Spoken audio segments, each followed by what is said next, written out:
Saitama from One Punch Man is one of the most beloved anime characters, and he has a workout that is extremely popular. Challenges 100 push-ups, 100 sit-ups, 100 squats, and a 6.2 mile. このハードなトレーニングメニューを続けられるかどうか。腕立て伏せ100回、上体起こし100回、スクワット100回、そしてランニング10キロ。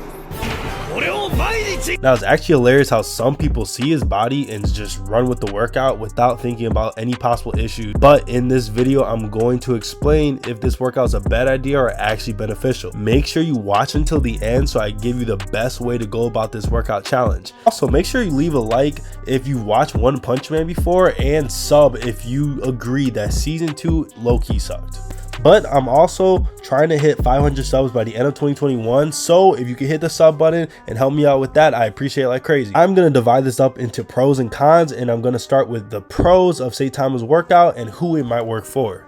For starters, I think this is overall not a bad concept for people who are trying to make a mental transformation.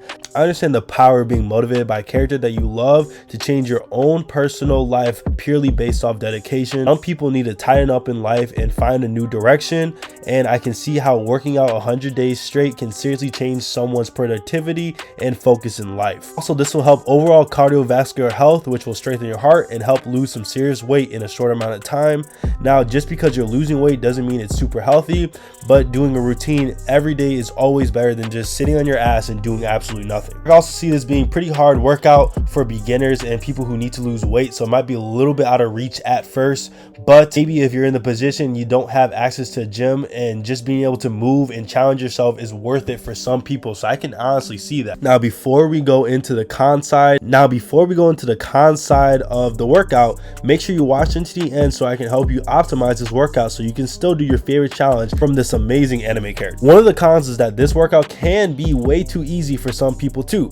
I'm sorry, but 100 bodyweight squats for someone like me who can squat 450 pounds is just absolutely nothing. The only thing that might challenge a lot of people is 100 push-ups. I know a lot of people who can do 25 push-ups straight and just take a 2-minute break in between, and it ends up not being that challenging.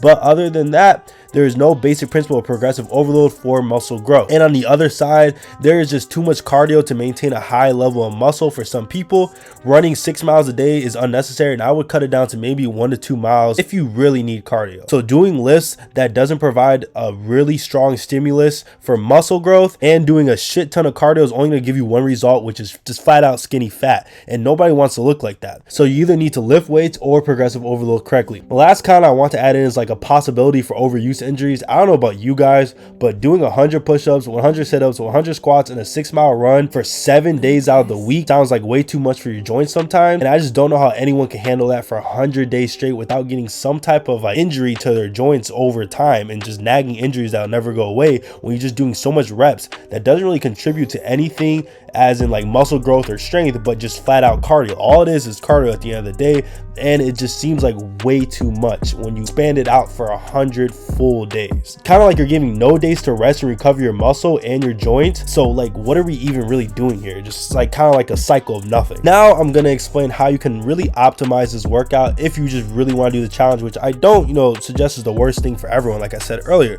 First, I would add a pulling exercise like 20 to 50 pull-ups to this routine. You have to balance your posterior chain and your front side, so if you're only doing sit-ups, squats, and push-ups, and you're really not doing any pull exercise, so adding pull-ups will work.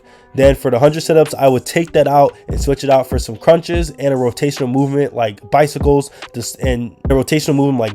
and just in general for your core. You can do core every single day, but you do not need to do the exact same thing every single day. Just switch it up and do some different exercises. I would also, instead of doing 6 miles, probably do 1 to 2 miles a day.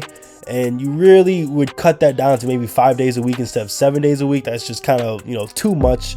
And there's really no point in doing 7 days of cardio, just straight up running miles every single day is really hard on your joints. A quick little note, when you do the push-ups, I wouldn't just bust 100 push-ups or 100 squats straight. I would do like sets of 25 and then give like a 1-minute rest or a 30-second rest to allow yourself to recover and have really high quality instead of just, you know, busting it out all in one motion. Now, this isn't the perfect workout. I am a personal trainer who does make great workouts for weight room and for body weight. So if you want to check that out, go check out my IG at JustinMari. If you made this far, please leave a like and sub. Deuces. Thank you for watching. Adios.